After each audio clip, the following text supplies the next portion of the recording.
Zadar is a city with a long history. It has been inhabited continuously since the Late Bronze period from 9th century BC. After the expansion of the Roman Empire, Liburnia became a part of it. Edessa, later Zadar, was populated by the Illyrian tribe, the Liburnians, who controlled the part of the Adriatic coast between Istria and Dalmatia that was named Liburnia.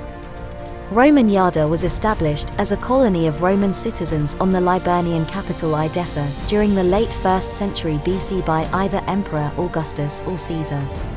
Zadar went through a transformation, and all urban elements from the pre-Roman period were changed, and the city reached a high degree of urbanization. After 2,000 years we can finally see it once more. Explore ancient Zadar and all of its might. The ruins become alive in Zadar 221 AD. Now on Google Play Store.